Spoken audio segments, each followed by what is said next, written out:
सुबह का वक्त था।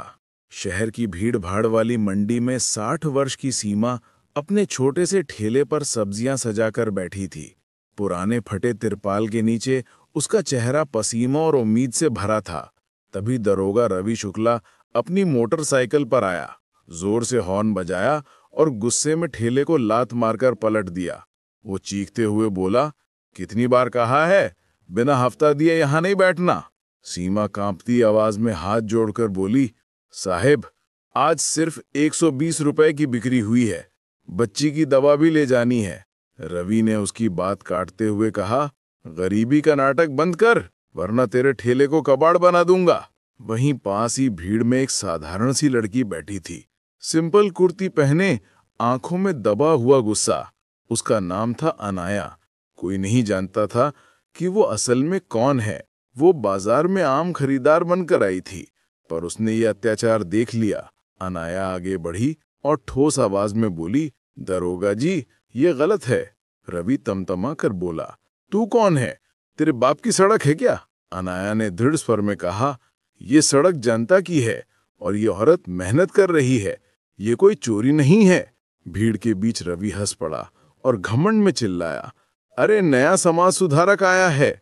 अहंकारी रवि ने आदेश दिया, चल थाने चलते हैं, वहीं बताएंगे कानून। उसके सिपाहियों ने अनाया को जबरदस्ती पकड़कर जीप में ठूस दिया। भीड़ खामोश रही, किसी में हिम्मत नहीं थी। थाने पहुंचे ही थे कि अनाया को लॉकअप में बंद कर दिया गया। रवि अंदर आकर धमकी देने लगा, नाम बता, कहां से आई है, वरना रात यहीं सड़ेगी। अनाया चुप रही। आधे घंटे बाद जब रवि लौटा और सलाखों पर जोर से थपकी दी तो गुस्से में अनाया के गाल पर तमाचा मार दिया। लाल निशान उभर आया, पर अनाया की आंखों में डर नहीं था, सिर्फ आग झलक रही थी। कुछ देर बाद रवि ने उसे अंधेरे कमरे में धक्का देकर फेंक दिया। लकड़ी का डंडा उठाकर बोला, साइन कर, लिख दे तूने हंगामा किया, वरना हड्डियां तोड़ दूंगा। अनाया ने सिर उठाकर शांत स्वर में कहा, मैं झूठ पर साइन नहीं करूंगी, मैं कानून जानती हूं और तुमने से मिट्टी में मिला दिया है। रवि हंसा और बोला, कानून? यहां मेरा कानून चलता है। तभी अनाया ने धीमी मुस्कान के साथ अपना मोबाइल निकाला और बोली, ठीक है, अब तुम्हें असली कानून दिखाती हूं। उसने कमिश्नर को कॉल किया, कमिश्नर साहब, अनाया बोल रही हूं, मेरा अंडरकवर मिशन खत्म हुआ है, मैं कोतवाली थाने में हूं, तुरंत टीम लेकर आइए। फोन कटते ही थाने में सन्नाटा छा गया। रवि और उसके सिपाही दंग रह गए। आधे घंटे बाद सायरन बजाती कई गाड़ियां पहुंची। कमिश्नर, एसएसपी और एसपी सहित पूरी टीम थाने में घुस आई।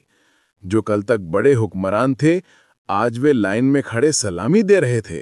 कमिश्नर ने गुस्से में कहा, तुमने जिला अधिकारिणी को थप्पड़ मारा है, जेल तो जाओगे ही, नौकरी भी जाएगी। अनाया ने भीड़ की ओर देखकर कहा, यह फैसला अभी पूरा नहीं हुआ है। लोगों की निगाहों में सवाल था। उसने आगे कहा, तुम सब चुप रहे, इसलिए ये दरोगा ताकतवर हुआ। गलत सिर्फ अत्याचारी नहीं होता, गूंगी जनता भी उसे बढ़ावा देती है। फिर उसने आदेश दिया, रवि शुक्ला, कांस्टेबल मोरे, पाटिल, शिंदे तत्काल निलंबित। भ्रष्टाचार, गैर कानूनी हिरासत, मारपीट और महिला उत्पीड़न की एफआईआर दर्ज की जाएगी। कहते ही अनाया ने रवि के गाल पर एक जोरदार थप्पड़ मारा।